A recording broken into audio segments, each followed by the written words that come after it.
네, 전국에 다시 장맛비가 내리기 시작했는데요. 오늘 밤부터 모레까지 전국에 또 큰 비가 내린다는 예보가 나와 있습니다. 네, 지난주 비 피해도 아직 복구되지 않은 상황이기 때문에 우려가 더 큽니다. 신경 써야 할 점들 전문가와 대담으로 이어가겠습니다. 함은고 한국열린사이버대 소방방재학과 교수님과 함께하겠습니다. 안녕하십니까? 어서 오십시오. 다시 장맛비가 내린다니 걱정인데요. 네. 본격적인 이야기에 앞서서 이 시각 피해 집계 상황을 좀 저희가 전화로 연결해서 알아보겠습니다. 박천수 행안부 재난복구 정책관 연결돼 있습니다. 국장님 나와 계시죠? 네, 안녕하세요. 박천수입니다. 예, 오늘 0시 현재 전국적 피해 상황 어느 정도 조사가 됐습니까? 네, 일단 인명 피해는 사망이 47분이고요. 예. 실종이 3분, 네. 부상이 35명입니다. 네. 또 시설 피해는 공공시설이 1,327건, 예. 사유시설이 1,283건이고요. 농작물 농경지가 약 3만 5천 헥타 정도가 지금 침수가 됐습니다. 네. 조사는 지금 20일부터 진행 중에 있는데 조사 방식도 소개해 주시고 가장 피해가 큰 지역은 어디로 집계되고 있습니까? 일단 조사는 그 재난이 종료된 후 네. 그 일주일 동안 지방자치단체가 공공시설을 조사하게 돼 있고요. 사유시설의 경우는 이제 그 종료 후에 열흘 동안 조사를 합니다. 네. 그래서 공공시설의 경우는 7월 26일까지, 그 사유시설의 경우는 7월 29일까지 조사가 진행이 될 거고요. 말씀하신 그 피해가 큰 지역은 저희가 1차로 특별재난 지역 선포를 13군데를 했는데요. 예. 일단 이 지역이 제일 큰 데고 시도로 보면 충남하고 경북 지역이 4개씩으로 있습니다. 예. 그 13곳 지자체 특별 재난 지역 선포됐잖아요. 네. 예, 지금까지 어떤 지원이 이루어졌습니까? 네, 일단은 그 특별재난 지역이 선포가 돼서 일단 제일 먼저 해야 될 게 복구 차원에서 응급복구입니다. 네. 왜냐하면 이제 응급복구는 도로가 끊어지거나 제방이 무너졌으면 일시적으로 좀 다시 또 방류를 해야 되기 때문에 예. 또 이제 하위시설 경우도 이제 잔해물도 정리를 해야 되고, 네. 시설 청소도 해야 되고, 농작물 또 망가진 것들은 제거해야 되거든요. 네. 현재까지 그 한 50% 정도 진행이 됐고, 저희가 정부에서는 이런 응급복구를 하라고 일단 특별재난지역이 선포된 지역에 약 106억 정도의 특별기부세를 지원했습니다. 예. 네, 한 50% 정도 응급복구가 완료된 것이라고 설명하셨고 13개 지자체의 특별재난지역이 선포가 됐는데 이렇게 조사 전에 우선 선포하는 게 이례적이라고 들었거든요. 어떤 경우에 시행되는 겁니까? 네, 특별재난지역 선포가 되는 그 이유가 네. 예. 그 대규모 재난이 발생될 때 진행이 되거든요. 네. 또 금년도 그렇고 또 2020년도 그렇고 작년도 그렇고 이 집중호우 기한이 뭐 한 달씩 가지 않았습니까? 예. 그러면 원래 다 끝나고 하려면 너무 그 피해 복구와 또 지원이 어려워지기 때문에 네. 대규모 그 재난이 발생이 되면 저희가 그 지원 기준이 있어요. 선포 기준. 그 시군구별로 피해 규모가 적게는 65억부터 많게는 그 110억 이상의 피해가 발생이 되면 저희가 선포를 하고 지원을 합니다. 예. 또 특히 우선 선포를 하는 그 사유는 그 일단 중앙정부 차원에서 이 재난 극복을 위해서 충분하게 지원하겠다는 의지인 거고요. 예. 또 그 전국민적 재난 극복을 동참을 유도하기 위해서 진행하는 부분도 있습니다. 그래서 예를 들면 의원금이랄지 아니면 자원봉사 활동이랄지 그 현재까지 의원금이 한 150억 정도가 모였고요. 자원봉사도 약 어제 기준 13,600여 분이 지금 보공사 활동을 하고 계십니다. 예. 과거에도 이런 우선 선포 사례가 있었는데요. 예를 들면 2020년도에 집중호우 피해 때도 약 3번 나눠서 특별재난지역 선포를 했고 또 작년에 그 8월 집중호우 때도 2번 나눠서 했고요. 또 9월달에 태풍 흰남노 왔을 때도 그때도 2번 나눠서 이런 특별재난지역 선포한 사례가 있습니다.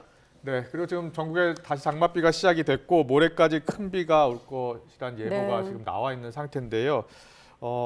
지금 응급복구는 어느 정도 됐습니까? 혹시 파악이 됐습니까? 아까 모두에 말씀드린 것처럼 응급복구는 약 50% 정도 지금 진행이 되는 걸로 제가 파악을 하고 있고요. 예. 이거는 이제 일단은 오늘부터 또 집중호우가 또 올 거기 때문에 일단은 대비를 하고 이 집중호우가 끝나고 나면 또 응급복구도 네. 더욱더 많은 빨리 하도록 저희가 요청을 하겠습니다. 네. 궁금하게 했는데 응급복구는 어떻게 이루어지고 있는 겁니까? 네, 응급복구는 아까 말씀드린 것처럼 이제 끊어진 다리를 다시 임시로 우회로를 만든다든지, 아니면 도로가 망가졌으면 도로 옆으로 또 통행로를 만든다든지, 또 농작물이 망가졌으면 농작물 망가진 것들을 정리하고 그 다음 준비한다든지, 가축이 죽었으면 또 가축 죽은 것 잔해물을 또 처리하는 이런 등으로 진행이 됩니다. 네, 국장님 잘 들었습니다. 지금 무엇보다도 추가 인명 피해가 절대 나서는 안 될 것 같고요. 안 돼야 되고요. 그리고 산사태 우려 지역, 위험 지역 사전 대피 철저히 해야 될 것 같습니다. 국민 여러분도 적극 동참해 주실 것으로 믿고요. 네, 국장님 계속 수고해 주십시오. 잘 들었습니다. 네, 감사합니다. 예. 함우 교수님께 또 여쭤보겠습니다. 네. 지금 응급 복구가 50% 정도 진행이 됐다고 합니다. 응급 복구가 어떻게 이루어진다. 옆에 도로도 다시 뚫고 이런 이야기 했는데 실제로 응급 복구는 지금 어떻게 진행이 돼야 하는 겁니까? 이제 일단 1차적으로는 이제 공공시설에 대한 응급복구가 먼저 선행이 돼야 되겠죠. 예. 그래서 이제 앞서 말씀 주신 것처럼 네. 유실된 도로라든가 제방이라든가 네. 특히 이런 제방 같은 경우에 이제 2차적인 재해가 또 발생을 할 수 있기 때문에 이런 제방의 보수라든가 이런 부분들은 굉장히 중요하고요. 그렇죠. 제방 보수 철저히 해야죠. 네, 그렇습니다. 예. 그래서 특히 이제 위험 지역이 형성될 수 있는 이런 부분들을 이제 적극적으로 통제하면서 이런 응급 복구가 실시가 돼야 되는데 기본적으로는 이제 가장 중요한 건 앞서 말씀하신 것처럼 이제 빨리 도로가 네. 형성이 돼서 인력과 장비가 중장비 같은 것들이 이제 충분히 들어갈 수 있는 그리고 이제 그 이후에 어떤 사후 시설 이런 배수로 정비라든가 그리고 토사 제거 네. 이런 부분으로 이루어지는 수준이 일반적인 상례입니다. 네. 끊어진 도로나 제방 같은 기능을 일시적으로 가능하도록 하는 게 공공시설 응급복구인데 아까 보니까 61.6% 오늘까지 완료된 것으로 잠정 파악되고 있다고 아까 국장님이 설명하셨고 지금 우리가 계속 헤드라인으로 강조하고 있는 대로 최고 180mm 큰 비가 예상되고 있습니다. 아까 사망자 숫자 또 인명피해 숫자를 보니까 그때 당시에 또 사고 장면들이 좀 안타까운 장면이 생각이 나는데 지금 이 시점에서 좀 우려되는 부분이 있다면 어떻습니까? 이번 장마의 특징으로 밀어볼 때? 네, 이번 장마 같은 경우에 앞서 지금 피해를 입혔던 장마 같은 경우는 굉장히 이제 긴 네. 좁은 이런 그래서 강수 집중대가 굉장히 심한 양상을 보여줬고요. 네. 근데 지금 이제 여러 가지 지금 이제 일기예보 상황에서 보면 오늘이나 내일 같은 경우에 굉장히 이제 광역적인 그래서 과거에 우리가 경북 예천이라든가 아니면 이제 충남, 충북 이렇게 이제 어떻게 보면 좁은 강수 지역을 형성했던 거에 비해서 네. 지금 이제 앞으로 이제 오늘 내일 같은 경우에 일기예보 같은 경우에 굉장히 이제 광역적인 그래서 우리나라에 이제 어떻게 보면 이제 전 국토가 장마 전선 안에 포함이 됐다라고 보여지고요. 예, 네. 예. 이게 이제 굉장히 넓은 스펙트럼을 보이고 있지만 이 지형적인 여러 가지 영향에 따라서는 또 굉장히 강수 집중대가 높아질 확률이 굉장히 높거든요. 네. 그래서 강원도라든가 아직 그 충북 지방이라든가 경북 지방보다는 좀 피해가 지금 덜하긴 하지만 이렇게 이제 계속해서 장맛비가 내린다라고 하면 강원도도 산악 지역이 굉장히 많기 때문에 산사태라든가 이런 부분들이 지금 많이 우려가 되는 실정입니다. 아까 집중호우 예상 시간 다시 한번 보여주시면 오후, 밤 그리고 내일 새벽, 내일 밤까지 지역별로 저희가 예상한 시각을 좀 정리해봤는데 강원도 지역은 특히 좀 조심해야 된다 이런 말씀이시군요. 그렇습니다. 특히 이제 지금 보시는 것처럼 내일 새벽 시간대가 되기 때문에 네. 사실 이제 새벽 시간대 같은 경우에 특히 이제 산사태가 발생을 하거나 이런 예. 징후들이 일어났을 때 선제적인 대응이 굉장히 어려워 보입니다. 네. 벌써 지금 산사태 위기 경보가 네. 심각으로 격상이 됐습니다. 네.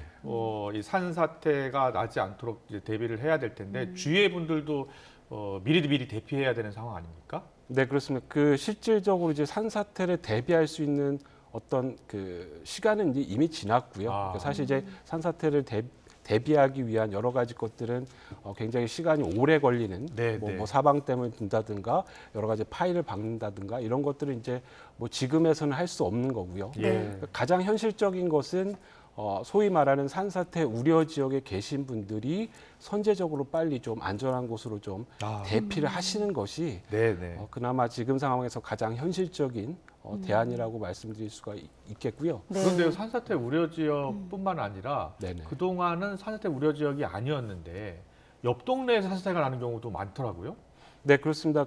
지금 여러 가지 우려가 깊은 상황들은 그러니까 여러 가지 개발 행위들, 네, 뭐 네. 대표적으로 어떤 뭐 태양광도 있을 수도 있고요. 네. 아니면 여러 가지 시설을 설치하는 이런 과정에서 대규모 벌목이 있을 수도 있고요. 그렇죠. 예. 그리고 이제 또 보통 이제 전원주택이라는 주택이 들어가게 되면 결국 거기에 이제 도로를 낼 수밖에 없거든요. 네. 이게 뭐 크고 작은 이런 도로를 내면서 절개지가 생기고 이런 부분에서 지금 새롭게 어떻게 보면 민가 가까이에 이렇게 대규모 산사태는 아니지만 어떤 토속류라든가 네. 네. 실질적으로 이제 무너지는 이런 형태의 크고 작은 산사태가 많이 발생할 것으로 이렇게 우려가 되고 있습니다. 네, 산사태 지역 거주자들 대부분이 노령층이고 이를테면 재난 취약계층이 많기 때문에 특히나 이분들이 집을 떠나는 것에 되게 굉장히 부담스러워하지 않습니까? 서로 가족이나 지인들끼리 서로의 안부를 묻는 과정도 좀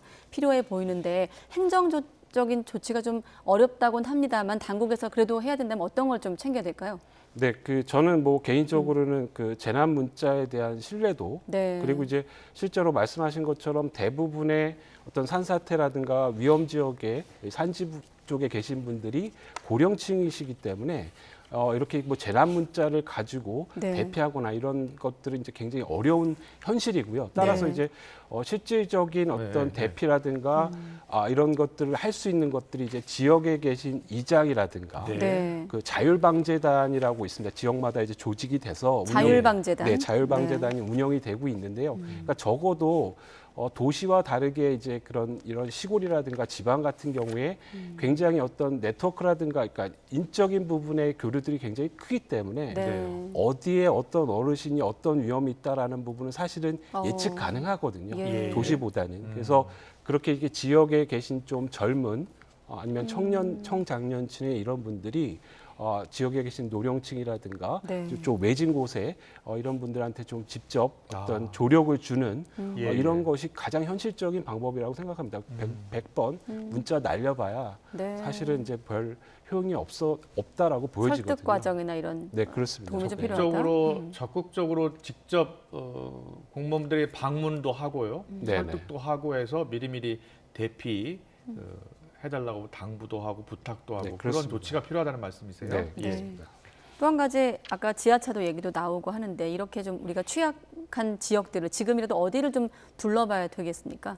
네, 지금 뭐 굉장히 강수량이 많은 지역도 있고요. 네. 아직 보통 이제 산지 같은 경우에도 보통 2주 정도가 지나야지 실제로 이제 함수율이 낮아지거든요. 네. 지금 이제 그런 상황에서는 지금 뭐 경우에 따라서는 불과 뭐 2, 3일밖에 안 된 지역들도 있고요. 예. 따라서 이제 많은 소위 말하는 경사가 한 30도 정도가 되는 네.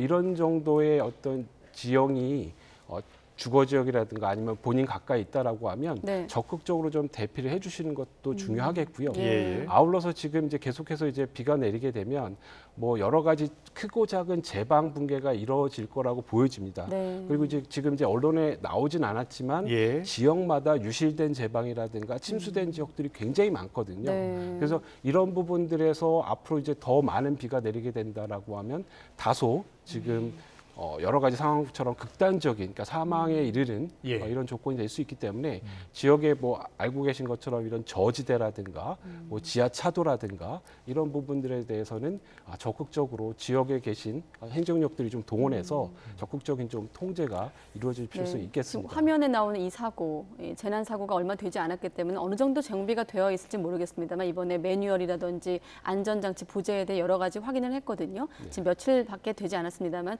지금이라도 행정 당국에서 좀 면밀하게 들여다봐야 된다면 어떤 것들을 좀 들여다봐야 될까요? 사실 뭐 여러 가지 교통 통제도 있을 것 같고요. 예, 네. 그렇습니다. 그 가장 기본적인 부분들이 소위 말하는 그런 위험 우려 지역이라고 하는 부분들. 그래서 네. 이런 것들이 사실 지역의 행정 부서에서 기본적으로 파악이 되어 있습니다. 사실 네. 이런 부분들이 뭐 여태까지 전혀 안 됐던 거는 아니고요. 어떤 파악된 지역들이 있는데 이 부분에 대해서 적극적인 어떤 그 행정 지침이 내려가고 인원을 투입을 해야 된다라고 생각을 하고 있고요. 네. 네. 또 한 가지는 말로만 어떤 그 심각 상황에서의 조직 동원이 아니라 실질적인 조직 동원이 이루어져야 되거든요. 예. 그래서 뭐 좀 다른 얘기가 될 수 있을지 모르겠지만 뭐 지사가 어디 가면 거기 굉장히 많은 수행원이 붙지 않습니까? 예. 네. 그러면서 거꾸로 그 부분에서의 또 공백이 생기고 뭐 시장이 어딜 간다 그러면 네. 줄줄이 따라가는 상황들이 생기기 때문에 그러니까 이런 부분들에서 뭐 좀 죄송스러운 말씀이지만 네. 예. 현장의 공무원들이 열심히 일할 수 있도록 네, 네. 오히려 좀 중앙에서 통제하시고 우선순위에 대한 판단이 필요하다. 네, 이렇게 그렇습니다. 이해를 하겠습니다. 네. 뭐 앞서 오송 지하차도 참사가 일어나서 참 안타까웠는데 그 화면을 지금 보면요, 그 사건을 돌아보면 그 사고를 돌아보면 이 홍수통제소에서 사실 홍수경보를 계속 발령을 했고 네. 각종 행정기관에 통보를 했잖아요. 네. 교통통제도 부탁을 했고 네. 또 대피도 네. 지시를 하고 했는데 실제로 지역 지자체가 움직이지 않으면 피해를 줄일 수 없는 거 아닙니까? 네, 그렇습니다. 그 실제로 뭐 행정안전부가 뭐 재난관리의 중심기관이긴 하지만 예. 결국은 지역에 계신 그 로컬에 있는 행정기관한테 다 전달이 되는 시기거든요. 네. 네. 결국은 현장에 있는 행정조직들이 움직여줘야 되는데 예. 이런 것들이 지금까지 뭐 사실은 여러 가지 조직의 인원수라든가 이런 것들도 사실 미비한 것도 사실이고요. 그러니까 현장에서 모든 것을 다 커버할 수 없을 정도의 어떤 조직 형태가 네. 지금 많이 이루어져 보이고요. 예, 네. 예. 그 말씀 주신 것처럼 이런 것들이 실제 네트워크로 딱 짜임새 있게 운영되는 네. 이런 교육이라든가 이런 것들이 지금 부재한 상황인 거죠. 그러니까 네. 발령받고 6개월밖에 안 돼서 파악도 안 돼 있는 상황. 그러니까 오히려 전혀 어떤 현장을 모르게 되는 이런 것들도 문제를 야기하는 요인으로 보입니다. 네. 이번 장마에서 우리가 극한호우란 개념이 등장을 했고 그래서 저희도 이제 폭우 관련해서 재난 보도를 하고 있고 또 교수님도 여러 번 YTN 특보를 통해서 조언해 주고 계시는데 기후 위기가 이제 일상화되어 가고 있다. 이제 이 정도 다 알게 됐거든요. 네. 거기에 맞는 행정 대응은 어떻게 따라가고 있습니까? 아직도 좀 부족한 게 현실입니까? 지금 뭐 제가 개인적으로 생각하기로는 뭐 극한 강우가 뭐 극한이라고 예. 걸맞게 뭐 붙일 수도 있지만 사실 이제 과거에도 뭐 작년에도 그렇고 해마다 그렇죠. 일어나고 네. 있거든요. 그렇다라고 본다면 사실은 그 재난 관리에 대한 조직, 특히 현장에서 밀접하게 움직일 수 있는 인원들은 오히려 지방자치가 되면 될수록 예산 삭감이라든가 인력 축소라든가 네. 그리고 이제 어떻게 보면 책임만 따르고 여러 가지 한직에 대한 여러 가지 분위기, 그러니까 결국 여러 가지 이런 사회적인 모든 분위기가 다 투영이 돼서 지금 같은 상황에서 행정조직의 어떤 조직력이 전혀 발휘가 안 되는 이런 것이 가장 문제라고 보여집니다. 네. 자, 여러 가지 제도 개선을 해야 되는 부분이 많은데 강력한 대피 명령제를 도입해야 된다라는 지적이 있어요. 특히 산림청이 강하게 요구하고 있는 부분 아니겠습니까? 네. 네. 저는 뭐 강력한 대피 명령제라는 게 실제로 얼마나 효과가 있을지는 사실 퀘션이고요. 예. 그러니까 지금 사실 이제 산림청에서 관리하고 있는 네, 네. 이런 지형 같은 경우에 지금 산사태 유형으로 많이 나타나는 인근 민가라든가 굉장히 이제 산 중턱 이하에서 지금 많이 일어나는데요. 네, 네. 그러니까 산림청 같은 경우에는 거의 그 중턱 이상의 것들을 행정상 관리하고 있습니다. 그래서 산림청에서 얘기하는 그 뭐 긴급 대피제라든가 뭐 이런 것들이 네, 네. 실제적으로 어떤 뭐 민가라든가 결국은 사람이 있어야지 어떤 피해가 일어나는 거거든요. 네. 거기에 얼마만큼 효과를 발휘할지 그리고 그렇게 워닝을 줬을 때 얼만큼 국민들이 그걸 따를지에 대한 부분들은 사실 좀 그 의문이 있는 상황이라고 생각을 하고 있습니다. 네, 예보하고 있는 대로 내일 오전까지 수도권 또 강원 지역에 비를 뿌린 뒤에 다시 장마 전선이 남쪽으로 내려갈 전망입니다. 남부지방 이미 비 피해로 여러 곳이 지금 초토화되고 침수 피해가 나 있는 상황인데 이 지역 주민들 걱정이 많으실 것 같아요. 한 말씀 해주신다면 어떤 점을 좀 대비해야 될까요? 네, 우선 뭐 여러 가지 경황이 없는 상황이지만 네. 사실 이제 그 여러 가지 것들이 또 뭐 막 챙기시고 있는 상황에서 또 이제 집중 네. 또 호우 예보가 있기 때문에 그렇지만 이제 가장 중요한 것은 이제 결국은 이제 어떤 생명이 가장 중요하기 때문에 조금 불편하시더라도 네. 피해 지역에 계신 분들은 조금 선제적으로 안전한 곳으로 좀 피나 대피를 해주시는 것이 가장 좋다라고 생각을 하고요. 예, 예. 그리고 이제 행정 당국에서는 지금 이제 가까스로 버티거나 뭐 유실까지는 안 됐지만 이런 예. 어떤 위험 지역들이 상존하고 있거든요. 네, 그래서 네. 적어도 이제 충분한 예보가 나와 있기 때문에 어떤 행정력이라든가 여러 가지 비용을 총 동원해서라도 네. 좀 여러 가지 응급 상황이라든가 위험 지역을 보강하는 이런 것들이 좀 선제적으로 이루어져야 될 것으로 보입니다. 예, 지금 비가 잠시 소강 상태를 보였고 응급복구를 하기는 했다고 합니다만 말 그대로 응급복구 수준이고요. 네. 응급복구 손도 못 댄 곳도 많잖아요. 네, 거의 그렇습니다. 절반 지역주민들은 정도니까요. 어떻게 네. 움직여야 됩니까? 지금 상황에서. 결국은 죄송스러운 말씀이지만 어떤 지역 같은 경우에는 광역적으로 이제 대피가 이루어져야 되고요. 네. 그러니까 뾰족한 대책이 없는 것이 사실 이제 지금의 현상으로 보여집니다. 예. 그래서 그런 것들을 어떻게 보면 앞서 말씀드린 대로 좀 촘촘하게 좀 소외되거나 빠지신 분들 없이 특히 그리고 여러 가지 그러니까 저희가 생각하는 이제 재난 약자들이 있거든요. 예. 장애인 분들이라든가 아니면 고령층이라든가 이제 홀로 계신 독거 노인분들 이런 분들한테는 어떤 사회복지 서비스에 있는 네트워크를 좀 활용해서라도 네. 좀 적극적인 어떤 그 행정이 이루어져야 될 것으로 보여집니다. 예. 네, 재난 약자에 대한 당부 말씀. 자, 재난 문자 얘기를 한 가지 더 해보면 사실상 생명의 안전 문자인 셈인데 제대로 작동이 안 된 점도 확인이 됐거든요. 효율성을 높이기 위해 어떤 제언을 하신다면 아이디어가 있으실까요?